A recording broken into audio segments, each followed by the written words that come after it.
3D has come a long way from those funky glasses in the movie theater. Let's find out how far.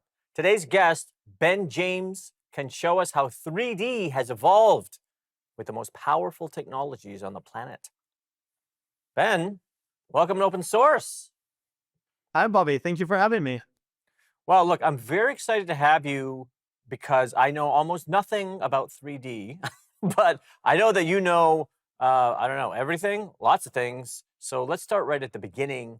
What's the latest way 3D is being implemented? I'm guessing we don't need those glasses anymore. You don't need those glasses anymore. I think what's interesting about 3D is it's always evolving. And so one of the benefits is that it synchronizes very well with a couple of tech trends that are taking place at the moment, specifically AR and XR. So my background is actually as an architect. So I've grown up around 3D. I've been designing 3D by hand, by computer-aided design systems, and now most recently using AI technology. And I think that's really where state-of-the-art 3D is at the moment. Okay, so why 3D? Is there a demand for 3D again? Are people they want to see in these different dimensions? Like, what's the deal?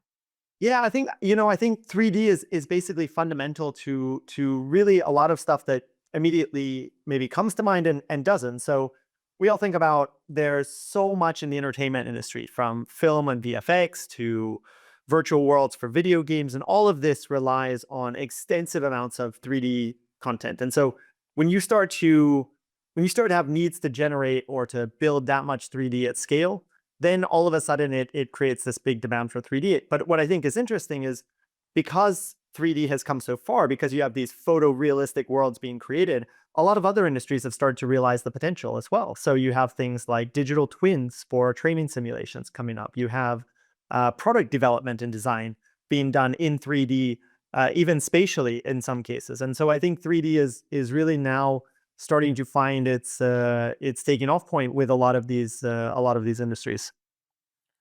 So how does that work? Like, does somebody come to you and they're like, okay, like I want to do this video game, but I want to do a 3D version of the video game. Like, what's that conversation like?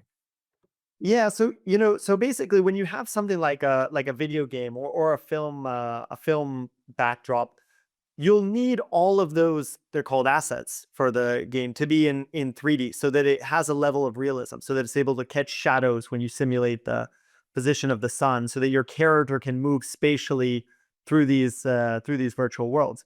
And so usually what happens is in a traditional setting, you'd have to have you'd have to have designers manually model and then texture each of those assets. So this is a very time consuming process, and it's not very flexible either. So it means that once you spend all the time to create a 3D version of a building, that building is pretty much set the way it's going to be. And if you want to change it, you're going to have to make some extensive modifications or maybe start from scratch.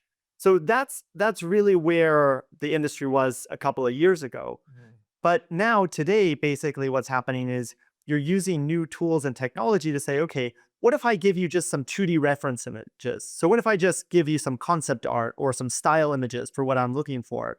And then use something like artificial intelligence to start to build that out. And then that gets taken even a step further when you think, okay, I don't want to just move my character, in a 3D game around, but I want to sort of experience this spatially. I want to use something like augmented reality or virtual reality to start to work with this in a more interesting way. And that's kind of where we're at today.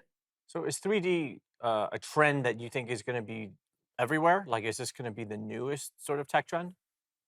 I think so. I think that what's happened is previously 3D was so time consuming and expensive that it didn't really make sense to fit into all of these different industries.